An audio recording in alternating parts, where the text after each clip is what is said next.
I'm delighted to say that I've now been joined by Ben Feringa, the 2016 Nobel laureate and the inaugural winner of the EuChemS European Chemistry Gold Medal. Ben, welcome to EuChemS.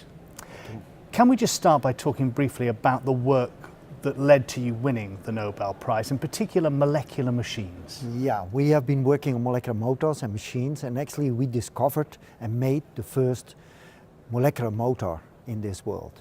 1 billionth of a meter in size. It rotates like the motor in your car. And why are we making these tiny machines? Because we were inspired by the machines in your body. Your body is full of motors and machines that make things transport through the cells, that make it possible that you can lift your arm, that we can speak with each other, etc.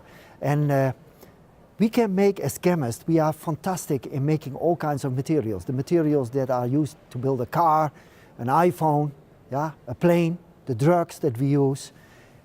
But to make something that moves, think of your muscles, yeah, moves by itself, powered by molecular machines, like in Mother Nature, that didn't exist. And I think this was the basic discovery. I watched your speech tonight. You had the audience in the palm of your hand. They were fascinated by your talk. How has winning the Nobel Prize changed your working life?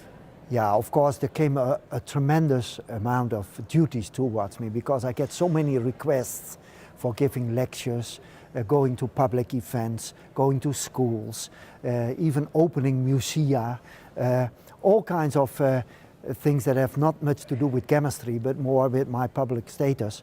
It is absolutely wonderful because I have to enjoy, otherwise you cannot, because you get a bit of a public figure. But on the other hand, I have to say, and this know often, and to disappoint many people, you can imagine, because I can do only this much.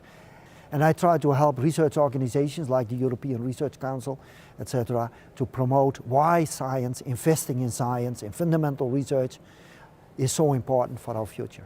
Can I ask what it means to you to get an award such as the gold medal from this audience of peers here? Yeah, this is absolutely fantastic. This gold medal from the EuChemS is the first of its kind. It reflects the European Chemical Society as a total. I grew up as member of this European EuChemS chemical community. This is my world, and I think we should keep that together and strengthen that, and this is a reflection. I am extremely proud because this is a reflection of the strength of our society, and once again, it means a lot to me that I get this award and that I can talk here about our research, also about our recent research for this great audience of senior people, my friends in the chemical community, but in particularly for the young people, the next generation, to encourage the students to, as I mentioned at my lecture, follow your passion, yeah, and look to the future and follow your own dreams. Ben, it's been an absolute pleasure. Thank you for your time. It was my pleasure. Thank you. Thank you.